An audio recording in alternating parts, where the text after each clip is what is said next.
Good morning, friends. Unit 1 Healthy Life. This lesson is written by Pedro Pablo Sacristan. Healthy life ಅಂತ ನಾವು ಎದಕ್ಕೆ ಕರಿತೀವಿ ಅನ್ನೋದ್ರ ಬಗ್ಗೆ ಇಲ್ಲಿ ಕೊಟ್ಟಿದ್ದಾರೆ. ಸ್ಟೆಪ್ 1 ಏನೋ ಹೇಳ್ತಿದ್ದಾರೆ ಅಂದರೆ, the teacher reads the outline relating to a morning walk. Healthy life ಎನ್ನುವ ತಕ್ಷಣ ನಮಗೆ ಒಂದು ತಲೆಯಲ್ಲಿ ಬರುವುದೇನೆಂದರೆ ಮಾರ್ನಿಂಗ್ ವಾಕ್. ಇಲ್ಲಿ ಕೊಟ್ಟಿದ್ದಾರೆ ನೋಡ್ರಿ, ಇಲ್ಲಿ ಮಾರ್ನಿಂಗ್ ವಾಕ್ ಅಂತ ಕೊಟ್ಟಿದ್ದಾರೆ. ಮಾರ್ನಿಂಗ್ ವಾಕ್ಲಿಂದ ಏನೇನಾಗ್ತದೆ ಅಂದರೆ, morning walk due freshness in the air. ಅಂದರೆ ಅರ್ಲಿ ಮಾರ್ನಿಂಗ್ ವಾಕ್ ಮಾಡೋದ್ರಿಂದ ಶುದ್ಧವಾದ, ತಂಪಾದ ಮತ್ತು ಮಂಜು ರಹಿತವಾದ ಒಂದು ತುಂಬ ಹೆಲ್ದಿ ಗಾಳಿಯನ್ನು ನಾವು ತೆಗೆದುಕೊಳ್ತೇವೆ. Beside a river, calm and cool. ಬಹುಶಃ ನದಿಗಳು, ಹಳ್ಳಕೊಳ್ಳಗಳು ಇದ್ದಿರ್ತವೆ ಕೆಲವೊಂದು ಕಡೆ, ಎಲ್ಲ ಕಡೆ ಇರೋದಿಲ್ಲ. Farmers working, birds chirping. Farmers ಮುಂಜಾನೆ ಎದ್ದು ತಮ್ಮ ಹೊಲ ಗದ್ದೆಗಳಿಗೆ ಹೋಗಿ ತಮ್ಮ ಕೆಲಸ ಮಾಡ್ತಾರೆ. ಹಕ್ಕಿ ಪಕ್ಷಿಗಳು ಕೂಗಾಡ್ತಾ ಇರ್ತವೆ. People doing exercises. Early morning people ಏನು ಮಾಡ್ತಾರೆ, ಜನರು ಎಕ್ಸಸೈಸ್ ಮಾಡ್ತಾರೆ. Come back at sunrise. ಸೂರ್ಯ ಉದಯ ಆದ ತಕ್ಷಣ ಸೂರ್ಯನ ಕಿರಣಗಳು ಮೈ ಮೇಲೆ ಬೀಳಬೇಕು. ಅದಕ್ಕೆ ಸೂರ್ಯನ ಹಂಗಿರಣಗಳು ತೆಗೆದುಕೊಳ್ತಾರೆ. Keep healthy this way. ಈ ರೀತಿಯಾಗಿ ನಮ್ಮ ದಿನಚರಿ ಹೆಲ್ದಿಯಾಗಿರ್ತದೆ. Wake up early and walk. ಅದಕ್ಕೆ ನಾವು ಏನು ಮಾಡಬೇಕು, ಡೈಲಿ ಮಾರ್ನಿಂಗ್ ಬೇಗ ಎದ್ದು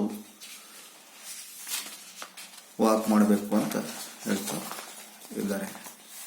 ನೋಡೋಣ, healthy life means what.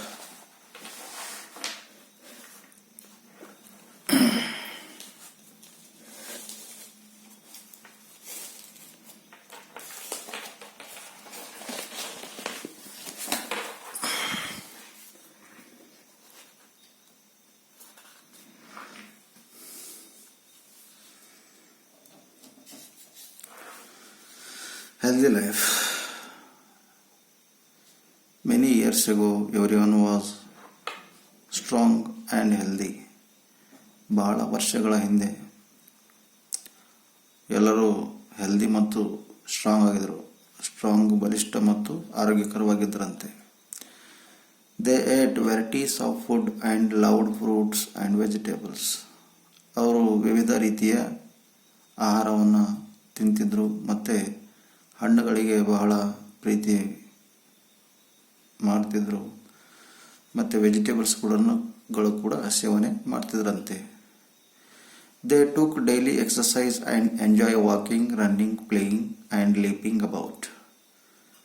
Daily ಏನು ಮಾಡ್ತಿದ್ರು ಅಂದರೆ ವಾಕಿಂಗ್ ಮಾಡ್ತಿದ್ರು, ಎಕ್ಸಸೈಸ್ ಮಾಡ್ತಿದ್ರು, ರನ್ನಿಂಗ್ ಮಾಡ್ತಿದ್ರು, ಆಟ ಆಡ್ತಿದ್ರು, ಜಿಗಿತಾ ಇದ್ರು ಅಂತೆ. The earth was the healthiest place you could imagine, and it was clear that both adults and children were full of joy and were in good moods.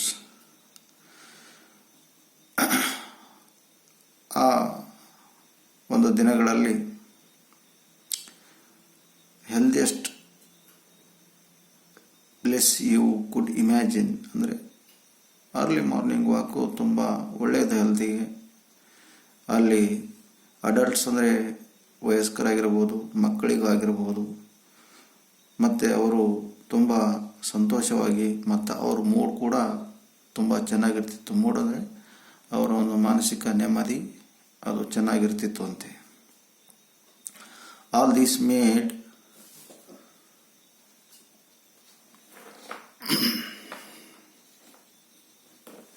All this made one of the witches furious. She suggested that all the witches should come together to prepare a potion. ಇದನ್ನೆಲ್ಲ ಹಾಳು ಮಾಡಿದವರು ಯಾರು ಅಂದರೆ ಪಿಶಾಚಿಗಳು, ಕೋಪಗೊಂಡಿರತಕ್ಕಂಥ ಪಿಶಾಚಿಗಳು. ಇಲ್ಲಿ witches ಅಂದರೆ ಮಂತ್ರಕರಾಗಿರ್ಬೋದು, ಮಾಟ ಅನ್ಬೋದು, ಮಾಟ ಮಂತ್ರ ಇರ್ತಾವಲ್ಲ ಅವುಗಳಿಗೆ ಫಿರಿಯಸ್. ಆ ಒಂದು ಪಿಶಾಚಿಗಳೆಲ್ಲ ತುಂಬ ಕೋಪಗೊಂಡು ನಮ್ಮ ಹೆಲ್ತನ್ನು ಹಾಳು ಮಾಡಿವೆ ಅಂತ ಹೇಳ್ತಿದ್ದಾರೆ. She suggested that all the witches should come together to prepare a potion. ಲೇಖಕರು ಹೇಳ್ತಿದ್ದಾರೆ, ಇವು ಎಲ್ಲ ಪಿಶಾಚಿಗಳು ಸೇರಿ ಒಂದು ವಿಷಪೂರಿತವಾದ ಒಂದು ಪದಾರ್ಥವನ್ನು ರಚನೆ ಮಾಡಿವೆ ಅಂತ ಹೇಳಲಾಗಿದೆ.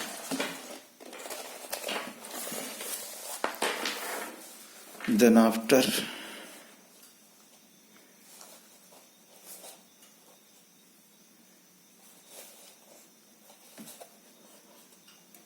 see, one who drinks it would lose the desire to live. ಆ ಒಂದು ಪಿಶಾಚಿಗಳು ಸೇರಿ ಮಾಡಿರೋಕ್ಕಂಥ ಒಂದು ಡ್ರಿಂಕ್ಸ್ ಕುಡಿದರೆ ತಮ್ಮ ಬಯಕೆ, ತಮ್ಮ ಕನಸುಗಳನ್ನು ಹಾಳಾಗ್ತವೆ ಅಂತ ಹೇಳಲಾಗಿದೆ. So that night all the witches gathered in the forest. They all needed to put all their energy to make the potion, which would have a powerful spell on people. ಅಂದರೆ ಎಲ್ಲ ವಿಚಸ್ಗಳು, ಎಲ್ಲ ಪಿಶಾಚಿಗಳು ಒಂದು ಫಾರೆಸ್ಟ್ನಲ್ಲಿ ಸೇರಿದವಂತೆ. ಸೇರಿ ಅವು ತಮ್ಮ ಒಂದು ಎನರ್ಜಿಯನ್ನು ಕೂಡಿಸಿ ಏನದ ಅಂದರೆ ಒಂದು ಪಾಯ್ಸನಸ್ ಆಗಿರೋಕ್ಕಂತಹ, ಇಲ್ಲಿ potion means a liquid with healing a magical or poisonous properties ಅಂತ ಆಗ್ತದೆ. ಸೊ ಆ ಒಂದು ಪಾಯ್ಸನಸ್ ಆಗಿರೋಕ್ಕಂತಹ ಒಂದು ಲಿಕ್ವಿಡನ್ನು ರೆಡಿ ಮಾಡ್ತವೆ ಎಲ್ಲ ಒಂದು ಪಿಶಾಚಿಗಳು ಸೇರಿ ಅಂತ ಹೇಳಲಾಗಿದೆ. Which would have a powerful spell on people. ಆ ಒಂದು ವಿಷಕಾರಿಯಾಗಿರೋಕ್ಕಂತಹ, ಪಾಯ್ಸನಸ್ ಆಗಿರೋಕ್ಕಂತಹ ಒಂದು ದ್ರವ್ಯ ಅಥವಾ ಲಿಕ್ವಿಡನ್ನು ರೆಡಿ ಮಾಡಿರ್ತವೆ. During the collection of energy one of the witches made a mistake in uttering the words. ಆ ಒಂದು ಲಿಕ್ವಿಡ್ ಮ್ಯಾಜಿಕಲ್ ಪಾಯ್ಸನಸ್ ಪ್ರಾಪರ್ಟೀಸ್ ಮಾಡುವಾಗ ಅಲ್ಲಿರೋಕ್ಕಂಥ ಒಂದು ಪಿಶಾಚಿ ಬೈ ಮಿಸ್ಟೇಕ್ ಆಗಿ ಕೆಲವೊಂದು ಶಬ್ದಗಳನ್ನು ಹೇಳಿರ್ತದೆ. As a result there was a big explosion. ಹೀಗೆ ಆ ಒಂದು ಪಿಶಾಚಿ ಹೇಳೋದ್ರಿಂದ ಅಲ್ಲಿ ಒಂದು ದೊಡ್ಡ ಸ್ಫೋಟ ಆಗಿತ್ತು ಕಾಡಿನಲ್ಲಿ. It was so big that it completely destroy the forest. ಹಾಗಾಗಿ ಅಲ್ಲಿರೋಕ್ಕಂಥ ಫಾರೆಸ್ಟ್ ಸಂಪೂರ್ಣವಾಗಿ ಸುಟ್ಟೋಗ್ಬಿಡ್ತು, ಹಾಳಾಗ್ಬಿಡ್ತು. ಡಿಸ್ಟ್ರಾಯ್ಡ್ ಮೀನ್ಸ್ ಹಾಳಾಯಿತು ಅಂತ ಅರ್ಥ. As a result it turn all the witches into a tiny creatures like germs. ಆ ಒಂದು ಬ್ಲಾಸ್ಟ್ ಆಗಿದ್ದ ಸಲುವಾಗಿ ಆ ಎಲ್ಲ ಒಂದು ಪಿಶಾಚಿಗಳ ಇದ್ದವಲ್ಲ ಅವು ಸಣ್ಣ ಪ್ರಮಾಣದ ಜೀವಿಗಳಾಗಿ ಬಿಟ್ಟುವಂತೆ. ಸಣ್ಣ ಪ್ರಮಾಣ ಅಂದರೆ ಜರ್ಮ್ಸ್ ಅಂದರೆ ಟೈನಿ ಅಂದರೆ ಸಣ್ಣ ಪ್ರಮಾಣದ, ಕ್ರಿಯೇಚರ್ಸ್ ಅಂದರೆ ಜೀವಿಗಳು, ಮತ್ತು ಲೈಕ್ ಜರ್ಮ್ಸ್ ಅಂದರೆ ಸೂಕ್ಷ್ಮ ಜೀವಿಗಳ ಹಾಗೆ ಅತಿ ಸಣ್ಣ ಸಣ್ಣ ಸಣ್ಣ ಜೀವಿಗಳಾಗಿ ಪರಿವರ್ತನೆಯಾದಂತೆ, ಟ್ರಾನ್ಸ್ಫಾರ್ಮೇಷನ್ ಆಗ್ಬಿಟ್ಟುವಂತೆ. ದೇವರ್ tapped in a liquid in a small bottle which was laying in a swamp.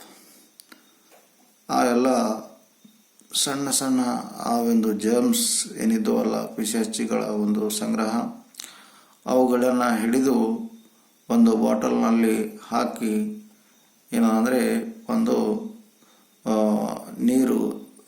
ನಿಂತಿರತಕ್ಕಂಥ ಒಂದು ಸ್ಥಳದಲ್ಲಿ ಆ ಬಾಟಲನ್ನು ಇಟ್ಟುಬಿಟ್ರಂತೆ. One day little boy found this bottle. ಆ ಬಾಟಲು ಆ ಒಂದು ದಿವಸ ಒಂದು ಹುಡುಗ ಬಂದು ನೋಡ್ತಾನಂತೆ. Thinking it contained a nice new drink, he swallowed it fully. ಆ ಬಾಲಕ ಆ ಒಂದು ಬಾಟಲನ್ನು ತೆಗೆದುಕೊಂಡು, ಅಯ್ಯೋ ಇದು ಒಂಥರ ನೈಸ್ ಆಗಿರೋಕ್ಕಂಥ ಡ್ರಿಂಕ್ಸ್ ಕಾಣಿಸ್ತದೆ ಅಂತ ಆ ಒಂದು ಬಾಟ್ಲಲ್ಲಿರೋಕ್ಕಂತಹ ಒಂದು ಲಿಕ್ವಿಡನ್ನು ಈ ಸಾಲೋಡ್ ಅಂದರೆ ನುಂಗಿದ ಅಂದರೆ ಕುಡಿದು ಬಿಟ್ಟ. ಇಟ್ ಫುಲ್ಲು ಬಾಟಲ್ ಇರೋದ್ರಿಂದ ಫುಲ್ಲು ಬಾಟಲ್ ಎಲ್ಲ ಕುಡಿದು ಬಿಟ್ಟನಂತೆ. The germs like witches took advantage of this situation. Though they could not physically harm anyone, they learned to change the boy's like and dislikes. ಆ ಬಾಲಕ ಏನು ಕುಡಿದನಲ್ಲ, ಆ ಒಂದು ಲಿಕ್ವಿಡು ಬಾಟಲಲ್ಲಿ ಹಾಕಿಟ್ಟಿರೋದನ್ನು ಅವನಿಗೆ ಫಿಸಿಕಲಾಗಿ ಯಾವುದೇ ರೀತಿ ಹಾನಿಯಾಗಿಲ್ಲ, ಯಾವ ಅಂಗಗಳಿಗೆ ಕೂಡ ಏನೂ ಹಾನಿಯಾಗಿಲ್ಲ. ಮತ್ತು ಆ ಹುಡುಗನಲ್ಲಿ ಕೆಲವೊಂದು ಲೈಕ್ ಮತ್ತು ಡಿಸ್ಲೈಕ್ ಅಂದರೆ ಇಷ್ಟಗಳು ಇಷ್ಟವಾಗದಿರೋಕ್ಕಂಥ ಒಂದು ವಿಚಾರಗಳು ಅವನ ತಲೆಯಲ್ಲಿ ಬಂದಂತೆ. In a few days A funny feeling started in the boys mouth. ಮತ್ತು ಕೆಲವು ದಿನಗಳಲ್ಲಿ ಆ ಹುಡುಗನ ಬಾಯಿಂದ ಕೆಲವೊಂದು ಹಾಸ್ಯಕರ ಮಾತುಗಳು ಕಾಣ್ತಾ ಇದ್ದವಂತೆ. He no longer wanted to eat vegetable, fruit and good food. ಆ ಒಂದು ಡ್ರಿಂಕ್ ಕುಡಿದಿರೋ ಸಲುವಾಗಿ ಅವನು ವೆಜಿಟೇಬಲನ್ನು ತಿನ್ನೋದು ಬಿಟ್ಟನಂತೆ, ಹಣ್ಣುಗಳನ್ನು ತಿನ್ನೋದು ಬಿಟ್ಟನಂತೆ, ಮತ್ತು ಅವನು ಫುಡ್ ಕೂಡ ತಿನ್ನೋದು ಬಿಟ್ಟನಂತೆ. All he wanted to do was to ask for pizza, burger and wait for them at home. ಆ ಹುಡುಗ ತರಕಾರಿ, ಹಣ್ಣು ಮತ್ತು ಆಹಾರ ತಿನ್ನೋದು ಬಿಟ್ಟು ಆ ಒಂದು ಲಿಕ್ವಿಡ್ ಅನ್ನು ಕುಡಿದಿರೋದ್ರಿಂದ ಆ ಒಂದು ಹಣ್ಣುಗಳು, ತರಕಾರಿಗಳು ಮತ್ತು ಆಹಾರ ತಿನ್ನೋದು ಬಿಟ್ಟು ಅವನು ಏನು ತಿನ್ನೋದಕ್ಕೆ ಸ್ಟಾರ್ಟ್ ಮಾಡೋದಂದರೆ ಆಸ್ಕ್ ಫಾರ್ ಪಿಜ್ಜಾ ಅಂದ್ರೆ ಗೊತ್ತಲ್ಲ, ಬ್ರೆಡ್ ಐಟಮ್ ಇರ್ತದೆ, ಮತ್ತು ಬರ್ಗರ್ ಇವನು ಕೂಡ ಬ್ರೆಡ್ ಐಟಮ್ ಇರ್ತದೆ. ಇಂಥ ಒಂದು ಜಂಕ್ ಫುಡ್ಡನ್ನು ತಿನ್ನೋದಕ್ಕೆ ಸ್ಟಾರ್ಟ್ ಮಾಡೋದನಂತೆ. Pizza, burger and wait for them at home. ಬಹುಶಃ ಆ ಒಂದು ಪಿಜ್ಜಾ, ಬರ್ಗರ್ಗಳನ್ನು ತಿನ್ನೋ ಸಲುವಾಗಿ ಹೋಟೆಲು ಅಥವಾ ರೆಸ್ಟೋರೆಂಟುಗಳಿಗೆ ಆರ್ಡರ್ ಮಾಡ್ತಿದ್ರಂತೆ. ಮಾಡಿ ಆ ಒಂದು ಪಿಜ್ಜಾ, ಬರ್ಗರನ್ನು ತಿನ್ನೋದು ಕಲ್ತರಂತೆ. ಅದು ಹೆಲ್ದಿ ಫುಡ್ ಅಲ್ಲ, ಜಂಕ್ ಫುಡ್ ಅದರೊಳಗೆ ಬರ್ತದೆ ಆ ಪಿಜ್ಜಾ, ಬರ್ಗರ್ ಅನ್ನೋಕ್ಕಂಥ ಒಂದು ತಿನಿಸು.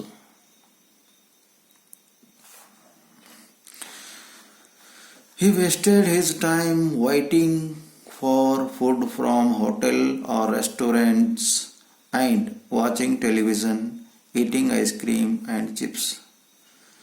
ಆ ಒಂದು ಲಿಕ್ವಿಡ್ ಪದಾರ್ಥವನ್ನು ಕುಡಿಯೋದಿರೋದರಿಂದ ಅವನು ತನ್ನ ಟೈಮನ್ನು ವೇಸ್ಟ್ ಮಾಡ್ತಿದ್ದಂತೆ.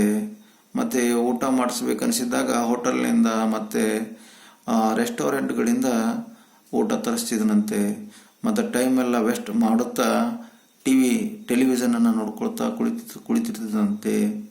ಮತ್ತು eating ice cream and chips, ಮತ್ತು ಅವನು ಊಟದಲ್ಲಿ ಕೂಡ ಬದಲಾವಣೆ ಆಗ್ತು. ಐಸ್ ಕ್ರೀಮ್ ತಿನ್ನೋದಾಗಲಿ, ಪಿಜ್ಜಾ ತಿನ್ನೋದಾಗಲಿ, ಬರ್ಗರ್ ತಿನ್ನೋದಾಗಲಿ, ಮತ್ತು ಚಿಪ್ಸ್ ತಿನ್ನೋದಾಗಲಿ, ಈ ರೀತಿಯ ಫುಡ್ಗಳನ್ನು ಚಾಯ್ಸ್ ಮಾಡಿದನಂತೆ. No longer he did enjoy fruit and vegetables. ಭಾಳ ದಿವಸ ಆ ಒಂದು ಫ್ರೂಟು, ವೆಜಿಟೇಬಲ್ಸ್ಗಳನ್ನು ತಿಂದಾಯಿತು. ಅವುಗಳಿಗೆ ಇಷ್ಟಪಡ್ತಿರ್ಲಿಲ್ಲಂತೆ ಹುಡುಗ.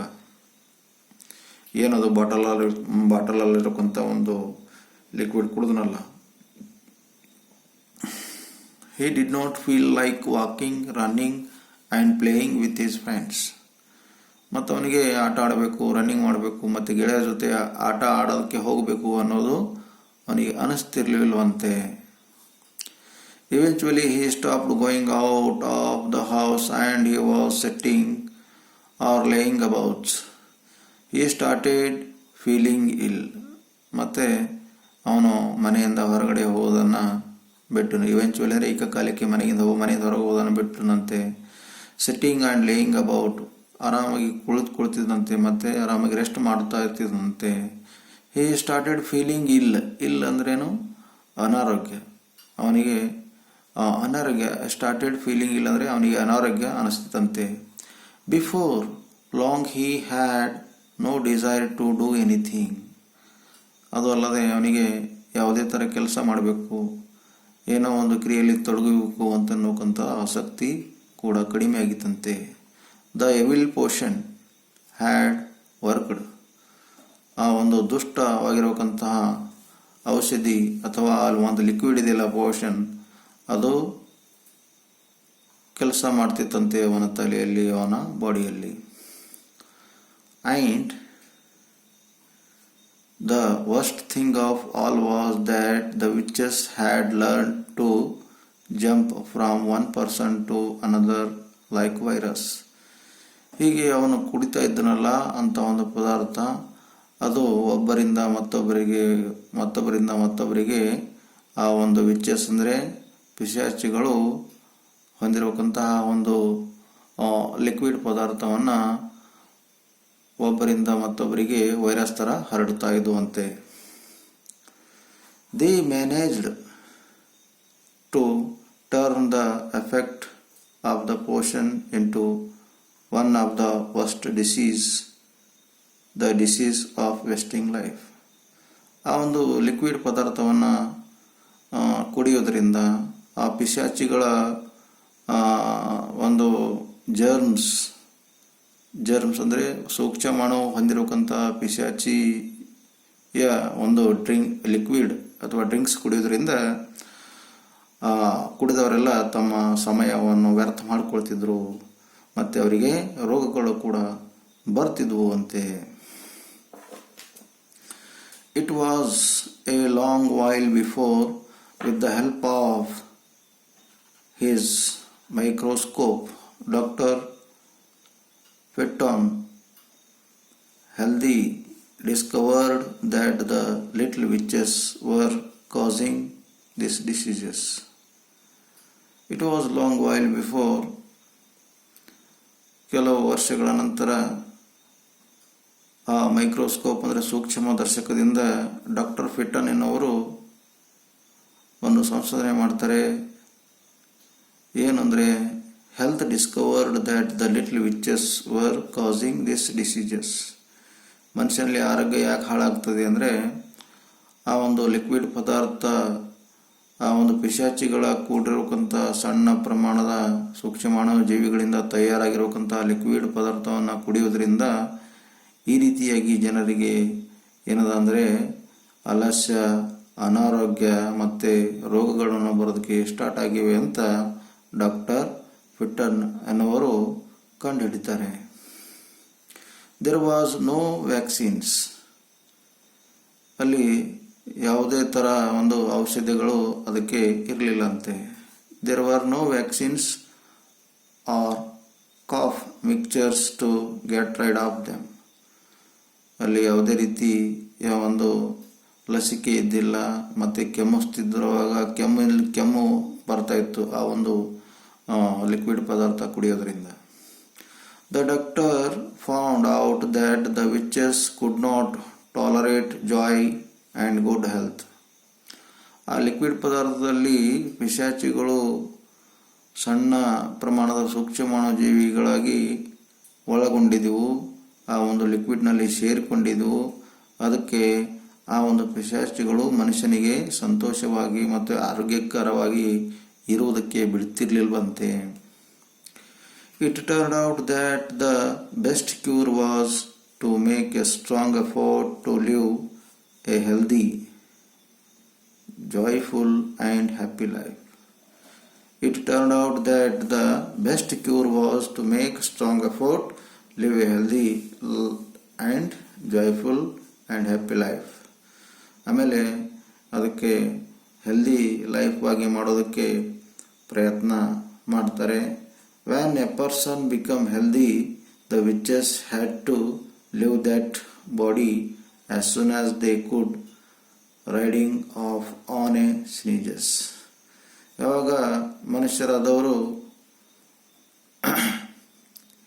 ಹೆಲ್ದಿ ಫುಡ್ ತಿಂದಾಗ, when the person become healthy, the witches had to leave the body.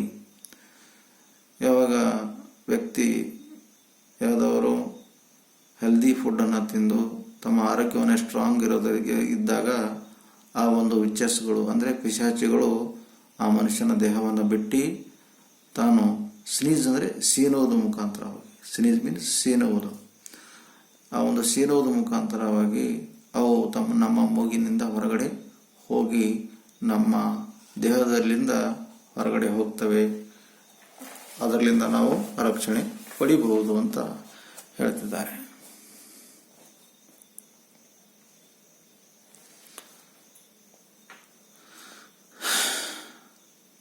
From then on, the best remedy was neither pills nor injections, but just a little bit of effort to eat some fruit and vegetables and to do some exercise.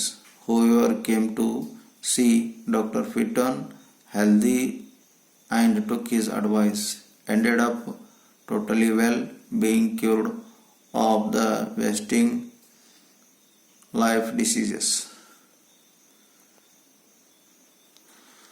So ಇಲ್ಲಿ ಆ ಒಂದು liquid ನಲ್ಲಿ ಹೊಂದಿರತಕ್ಕಂತಹ ಒಂದು ಪಿಶಾಚಿಗಳನ್ನು ಹೋಗಲಾಡಿಸಬೇಕಾದ್ರೆ ಅದಕ್ಕೆ best remedy ಅಂದರೆ ಔಷಧ, ಉತ್ತಮ ಔಷಧ ಯಾವುದು ಅಂದರೆ ನೈದರ್ ಪಿಲ್ಸ್ ನಾರ್ ಇಂಜೆಕ್ಷನ್ಸ್. ಅಲ್ಲಿ ಆ ಒಂದು ಪಿಲ್ಸ್ ಅಂದರೆ ಗುಳಿಗೆ, ಡಾಕ್ಟರ್ ಕೊಡ್ತಾನಲ್ಲ ಗುಳಿಗೆ, ಟ್ಯಾಬ್ಲೆಟ್ಸ್ ಅಂತೀವಲ್ಲ, ಟ್ಯಾಬ್ಲೆಟ್ಸ್ ಅವಶ್ಯಕತೆ ಇಲ್ಲ. ಮತ್ತು ಇಂಜೆಕ್ಷನ್, ಡಾಕ್ಟರ್ ಕೊಡ್ತಾನಲ್ಲ ಇಂಜೆಕ್ಷನ್, ಅವುಗಳ ಕೂಡ ಅವಶ್ಯಕತೆಯೂ ಕೂಡ ಇಲ್ಲ. Just a little bit effort to eat some fruits and vegetables. Just ನೀವೇನು ಮಾಡಬೇಕು, ಫ್ರೂಟ್ಸ್ ಮತ್ತು ವೆಜಿಟೇಬಲ್ ತಿಂದರೆ ಆ ಒಂದು ರೋಗಗಳು, ಆ ಒಂದು ಕಾಯಿಲೆ ನಿಮ್ಮ ದೇಹದಿಂದ ಹೊರಗಡೆ ಹೋಗ್ತದೆ ಅಂತ ಇಲ್ಲಿ ಡಾಕ್ಟರ್ ಫಿಟ್ಟನ್ ಅವರು ಹೇಳ್ತಿದ್ದಾರೆ. And to do some exercises, ಮತ್ತು ಸ್ವಲ್ಪ ಎಕ್ಸಸೈಸ್ ಮಾಡೋದ್ರಿಂದ ನಿಮ್ಮ ಆರೋಗ್ಯ ಹೆಲ್ದಿಯಾಗಿರೋಕ್ಕಂಥ ಆರೋಗ್ಯ ಹೊಂದಿರ್ತೀರ. Whoever come to see Dr. Fitton healthy and took his advice. ಹೀಗಾಗಿ ಡಾಕ್ಟರ್ ಫಿಟ್ಟನ್ ಅವರ ಒಂದು ಅಡ್ವೈಸ್ ಅಂದರೆ ಸಲಹೆಯನ್ನು ತೆಗೆದುಕೊಳ್ಳೋದಕ್ಕೆ ಬಹಳ ಜನ ಬರ್ತಿದ್ರಂತೆ. Ended up totally well, being cured of the wasting life diseases. ಕೊನೆಯದಾಗಿ ಆರಾಮಾಗಿ ಕ್ಯೂರ್ ಆಗಿ ಹೋಗ್ತಿದ್ರು ವೇಸ್ಟಿಂಗ್ ಲೈಫ್